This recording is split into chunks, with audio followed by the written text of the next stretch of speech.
What's up, hockey fans, and welcome to another edition of Just Winging It. I'm your host, John Peterson. We have another great guest for you today from the Kalamazoo Wings front office. If you're keeping track at home, now that we're getting close to episode number 30, we've had a chance to catch up with just about everybody up to this point. We've had Derek Arnold, we've had sales guys Michael Keel, Fletcher Myers, we've had Jason Kane, we've talked to Tony Will a couple different times. The overseer of this whole operation. We've had Tim Heinbaum, Michael McFadden. We've had hockey ops people. We've had Nick Bootland and Joel Martin and Kyle Forte, the coaches. We've had Mitch McLeod, the equipment manager, Rooster, the trainer. Finally, we get to what I like to think as the glue that holds this whole family together, and that is K-Wings executive assistant, Keli Ekola. Kelly, thank you for doing this. It's been long overdue to get you on a show. Is that a fair assessment? You're kind of the glue that keeps us all aligned? I mean, I try to be, but, you're a tricky group, so. It's probably not easy. Yeah. I would imagine it's not easy. Let's jump right in, because I don't think many people realize all the things that you do that you're responsible for within the front office and all the different cookie jars you have your hands in. When it comes to planning and organizing and making sure things go smoothly. So I'll kind of leave that to you, and kind of what all do you do for the K-Wings? I mean, yeah, it all depends on, the time of year we're in, but, I do the payroll for the players. I do all the player immigration, which is always an interesting one. Especially this season with borders and stuff being closed, is definitely going to be a tricky season that we haven't seen before. So player housing, I do all the reporting for the sales team, all the travel, hotels, buses, all of that kind of stuff. So yeah. I was going to say, I want to start with travel, because I've done travel with my previous team, and I don't think people understand how crazy just organizing the team's travel is when it comes to the buses and the housing situations. Kind of totally different with where the players' apartments are and everything. But as far as travel goes, the busing, the hotels, the team meals on the road, the per diem, it is insane. And now that I don't have to do it anymore, and I appreciate the fact that you do, I don't think I'd ever want to go back and do it again. But how stressful is the travel? How organized do you have to be to make sure everything is smooth? And how much communication is there with, let's say, Nick Booten, who's really in charge once that bus hits the road? Yeah, it's it. I love spreadsheets. I'm a spreadsheet geek. I love to do Excel spreadsheets and stuff. So over the years, I've built a lot of good relationships with the hotels in the different cities, and the bus companies that we use. And I have a really good spreadsheet that I have used for the past, 8 years almost, I think. So it's not as stressful as it used to be. However, I can't say that this year is going to be make that any easier. All the travel that was booked and then, had to be canceled depending on the, with how the season is starting. But, you just got to make sure you have all your ducks in a row, and every little detail down from what time the bus is arriving to what time they're departing to what time they're getting to the hotel, and communicating that to the hotel. Meal deliveries to the team, even though I'm not in the same city, is tricky sometimes because it has to be paid for, but I'm not on property. So there's a lot of little nooks and crannies to travel that I've learned a lot about in the past however many years. So, and then the rare occasion where we actually fly somewhere, which last season happened, I think 3 times or maybe 4 times. Most teams don't fly at all. There's a couple teams that have to fly that are way out there in the mountain time zone. That's kind of more insane, working that out with the airlines and the baggage limits and all that good fun stuff. Yeah, so with the team supposed to be going to last year, that was the trickiest one yet, because they don't communicate via phone at all. They communicate via email, period. And so all of your names, all of your needs for equipment travel and all of that kind of stuff is all done via email now we didn't end up going on that trip anyway. So while that was, poor from a team standpoint, like, is a little bit of a load off too, because I didn't have to worry about traveling to there. So it's I don't like to fly. I hate flying, period. So I don't really do it. So to book a flight for 27 people on a trip that I'm not even attending and making sure all that stuff is together is interesting. I'm with you on the hating flying thing. I've never been a good flyer. I always have to convince myself to fall asleep before the plane takes off because I hate takeoff and I don't like landing. So it's that taxiing period where you pull away from the gate. I have to train my mind to fall asleep, even if it's kind of half asleep. See, I can't sleep on a plane. My husband will be out in seconds. I flew all the way to Germany and back and did not sleep on the plane. So that doesn't help. No. Well, I mean, that's something that luckily we don't have to do a whole lot at this level is fly. But I know that Newfoundland trip, as hectic as it was for you, I was excited about. We were 1 week away from going to Newfoundland. I've never been there. Kind of a bucket list thing. And then the pandemic hit. And of course, the rest is history. So that was kind of a huge bummer. What's maybe your favorite part of the job or the best part that you look forward to or maybe most rewarding? I mean, honestly, it doesn't take that long, but when immigration is done, I feel like thousands of pounds of bricks have been lifted off my shoulders. Not a whole lot of people, unless you're in obviously certain businesses, deal with immigration, but I mean, the tiniest little mistake on your form and they send everything back for you to do all over again. So that's definitely the worst part and the best. It's the worst while doing it because, there's a lot of little details, but man, when you get that approval letter, it's amazing. So, yeah. But I mean, I've just built a lot of relationships over the past years with, teams and, having to talk to different people in different cities and stuff is pretty cool because I don't really travel that much. I'm not much of a traveler. So, but yet I talk to people all over the country doing travel and everything. So, outside of work, you have a lot going on, especially during the pandemic. And from all of our team Zoom calls that we've had, this is probably the quietest that it's ever been in the background. I got to ask, with 3 kids to keep you busy at home, does the screaming ever stop? Absolutely not. The first, the twins are back at daycare. Benjamin started preschool. The first day I came home with all 3 of them away at school, I literally sat in my living room and did not know what I should be doing. There was no diapers to change. There was no, don't climb on that. There was no, don't bite your brother. It was weird. But yeah, we are a very busy household. We have the 3 kids, obviously, and then we also have 2 dogs and a cat inside. So during the worst part of, the lockdown and stuff, I learned a lot about my family during that period of time. My children are apparently part squirrel. I think they are stowing things away for the winter. Our couch cushions were full of crackers that we didn't know about until we, went to vacuum it out. We found crunchy taco shells that I know were in the pantry. They were in the freezer. Empty milk jugs are stuffed away in different cupboards. If I can't find something, I know it's not because I lost it. It's because the kids hid it somewhere else. So I learned a lot about my children. So it was fun, but also just crazy. I'm laughing for 2 reasons. The squirrels storing things away for the winter might be the funniest comparison I've ever heard. And then it's ironic that I'm talking about the background noise and how distracting that's got to be for you every time we have a team meeting or a Zoom call, and here my dog decides during our show that he wants to be vocal, and I don't think that's happened in 28 episodes of the show. So this is the time he wanted to chime in. It was meant to be.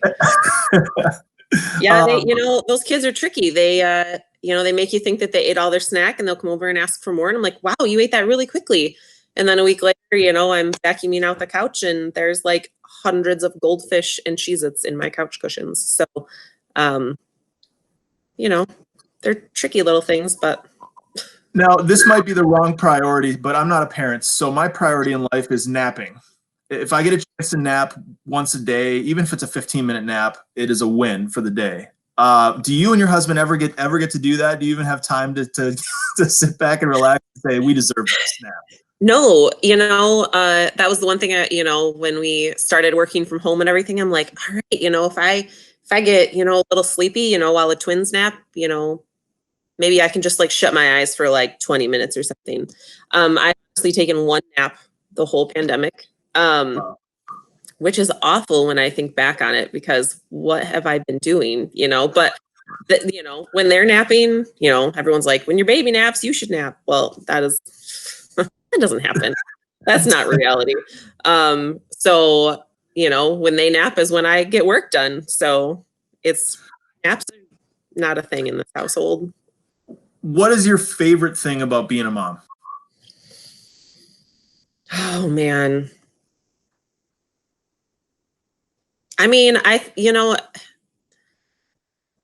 would have thought that, the kids being in this house with us this whole time, like just us, like they would be really sick of us by now, right? Like we've been here for a long time. Well, I think it's just that like they always just want to be with you and they just want to like snuggle and the baby stage is really I love the baby stage. I love the snuggles, and they just, like they really don't have a choice, right? Like they have to snuggle because they can't walk and they can't crawl yet and all that stuff. So like it's kind of by force a little bit too. But with the twins they're still cuddly, and I love the chaos. I like to be a busy person, and it's always chaotic around here, but it's not like a frustrating pull my hair out chaos. It's fun, joy-filled chaos in this house. That wouldn't happen if those kiddos weren't here. So love it. You recently starred in our off-season support group video. I think you were one of the highlighted members of the video that we put out there. How are you holding up? How is this constantly changing working from home? Are you okay? I am okay. I'm surviving. Good. I'm here. Good. So I'm thankful for that. I spent my first full day in the office yesterday, actually working in the ticket office. And I gotta say, it was weird. It was really weird to drop my kids off and go to work for a day. I almost didn't know like how to be with people. It was, like we've had a couple meetings and stuff like that, but to be at the office all day with people walking around and stuff was crazy to me because we just haven't been there in so long. And so, but we've gotten I'm thankful for the family time that we've gotten that, we normally wouldn't have gotten normally, with the kids and with the husband. And, so I think we did okay. I'm 100% with you on that one, because the first meeting we had back together again, which was only a couple weeks ago at the office, was just so weird to be back in that space as a team. It wasn't even weird about having to wear masks or distancing ourselves apart for this meeting. It was just being there was so used to working from home. I do agree with the nice part about it is spending more time with your family. And for me, it's spending more time with my wife and my animals here. For you, it's your husband and your kids. Like that part of it, I could get used to that. Yeah. But again, it's strange, and obviously we're adjusting as best we can. Do you have any favorite family activities that you guys have been able to do during this long lockdown? Anything you guys can remember? So we, at least when it was warmer out, we did a lot of family hiking. We have a little like easement trail behind our neighborhood. that we can go walk on, and Benjamin finds little treasures to pick up and golf balls and cool sticks because he's 5, and pretty leaves and stuff that I remember being cool when I was that age. So that's probably the thing that became really consistent for us, and something that we always did together every day is go on these nature hikes and stuff. But we just kind of more explored where we live, and we got to know more neighbors, and because people were out walking more, and so it was kind of nice to learn about your neighbors a little bit more and stuff like that. So, but it's just nice to be able to get outside. So I was going to ask you, how do your animals handle you being at home this whole time? Do they enjoy it, or they kind of like get out of my space? Normally it's okay. Normally there's a lot of playtime, a lot of wrestling. My dog and I have wrestling matches in my basement, and occasionally, most of the time actually, he's pretty good about napping during the day when I'm working. But every now and again, when he wants to go outside or he needs my attention for something, like right now when we're trying to film the show, he's very rude and he interrupts and he doesn't understand that Dad is recording an interview. Jeez. So I apologize for him interrupting your last story, but normally he's pretty well behaved. And it's all from a place of love, I'm sure. Of course. I don't think my animals feel that same way. I think mine are more like, get out of my house. Like, you're not supposed to be here. Our cat he gets on the counters and just like knocks everything off. He's fed, he's got water, he is fine, but knocks everything off of everywhere. So I think he's ready for us to go. Now, you guys had animals before you had kids, right? So did that, and this is, I have no idea, so this is a purely dumb question. Did that prepare you at all a little bit for what it would be like to have kids? Because I don't know any better. All I know is the neediness that I see from my dog, like right now, having to get my attention at all times. Mm-hmm. And my cat wants to eat around the clock. Man, I can handle it, but is this training me at all? I mean, a little bit. The neediness is definitely something you're going to want to train well for, because they all something. Now my dog is going to talk in the background. So, yes and no. It's a different kind of neediness. Like, my dog's barking. I could easily just go put him outside and he'll be fine for a while. But I can't really stick my kids outside in the backyard if they get too noisy. That wouldn't be good. I think, hey, just let them go play in the backyard. You might think about it, but probably not the best decision. Yeah, that wouldn't be good. No. I've got some rapid fire questions to get to know you. We're going to just start right off the bat. They're totally random.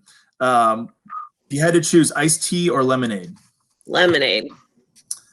Beer or wine? I don't really drink either, but I'd go with wine. Favorite holiday?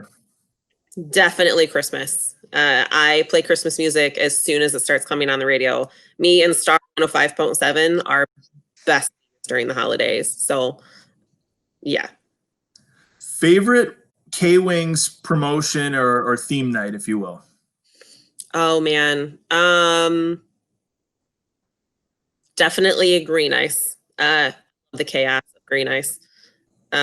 It's just fun to have the packed house and it's just love everything about it. This one's probably an unfair question, but would you consider yourself an early bird or a night owl? Oh, geez. Neither. I love sleep, so I would love to go to bed early, but if my kids aren't in bed, I don't go to bed. I hate getting up early, but obviously, again, I don't really have a choice. So if I had to choose, I would say night owl, but pass on both. What is the number one TV show in your queue right now that you can't wait to start watching? I actually just finished what is it? The Haunting of it's the second one, but the one that I only one episode into is The Haunting of Hill House. Oh, okay. So there's another one that came after that I finished, and it was awesome. But I'm really excited to get into that and what happens. If you got the choice to live on a lake or live up in the mountains, what would be your preference? Ooh, probably mountains. Most embarrassing song that you love to listen to, Most embarrassing song. or band, I guess, or singer.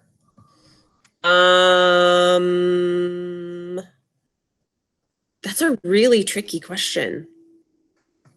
I listen to a lot of children's music right now. Although I would say, so with Benjamin being 5, he listens, he's in like that gross boy stage where like everything is about gross things like pooning and farting and stuff like that.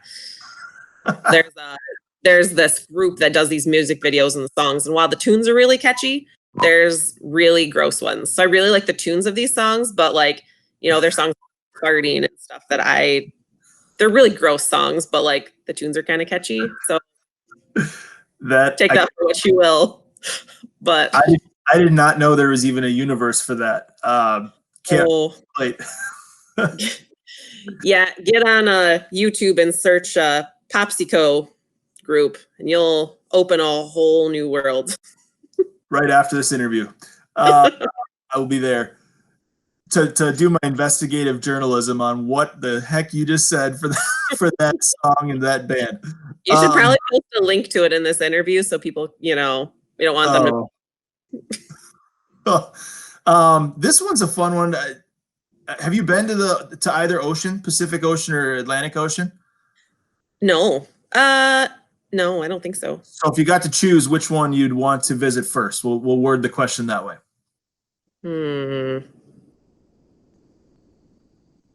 don't know. It's a really good question. Or we'll open it up. The next one was going to be, if you could travel to one place, anywhere, where would it be? Anywhere. I would actually I went to Bavaria when Nate and I started dating for Christmas. And while I've already been there, is absolutely the place I would go back to first if I could go anywhere. It was like Christmas town. It was amazing. So I would absolutely go there for sure. I totally agree. It was beautiful. So yeah, southern Germany and northern Austria and that whole area there is so beautiful. Yeah, it was like living in a Hallmark movie. Yeah, it really was. Favorite season of the year? So spring, summer, fall, winter. I love winter. Winter's probably my favorite, aside from the driving in the snow. If we could get heated roads put in everywhere in the country, that would be really helpful. Would you choose movie theater butter popcorn or kettle corn? Definitely movie theater butter. Yeah, good answer. That one's the correct answer.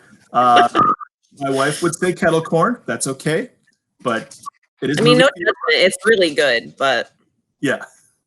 What's your pet peeve?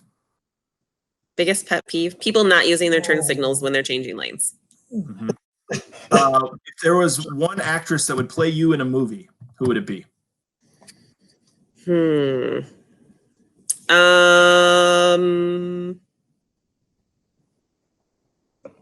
Would play me in a movie. I mean, I don't think it's necessarily because she's anything like me, but I love her sass and how awesome she is Anna Kendrick. Yeah. I would love to have her she's just amazing. So I think that her sass, I wish I could be that sassy sometimes and that witty, because she's pretty I think she's very underrated. I think one of those that you don't hear talked about that much, but she's do like a jack of all trades, comedian, actress, singer. Exactly. My last one to wrap the whole interview up, since rapid fire, the last one is there any personal or professional goals that are on your bucket list that when you look ahead, things that you want to Sorry. Other than both of our dogs having a conversation through the computer screens. Okay, he's not going to stop barking, so I'm going to go let him out if we can edit this part, because otherwise you're not going to be able to hear a thing. All right, now that we figured out how to quiet down the dogs, I'm going to try that again. My final question for Just Winging It is, do you have any personal or professional goals that are still on your bucket list of things you want to accomplish? What I would love to do, I would do it full time if I could, but it doesn't really pay anything to be a volunteer. Well, it does. It pays in good feeling like a good person. But I would love to volunteer at the at like an animal shelter, like Yeah. full time. It's just when I retire or something like that. So just a few years down the road. I'd love to I love animals. And I just think that would be a rewarding thing to do. And also, I've always wanted to do, I'm not looking to go back to school for this or anything like that, but like, working with children, in some capacity that, are in need of, mentors or like stuff like that. I would love to do something like that on a volunteer basis at some point. So I guess I have a lot of volunteer goals that I would love to do and that kind of stuff. And, I really want to introduce kids to volunteering and helping people and getting involved in the community and stuff like that. So I know with the K-Wings, we do a lot of volunteering at Loaves and Fishes and that kind of thing. So that's something as soon as they're old enough, I want to get the kids volunteering for stuff like that too. So that's great stuff. Thank you so much for doing this. And we appreciate all that you do around the K-Wings office to make sure that we're all kept in line. And like I said, the glue to keep the front office together. It was only a matter of time. We got you on a Just Winging It. Thanks for doing this, Keli. My pleasure. Thanks for having me.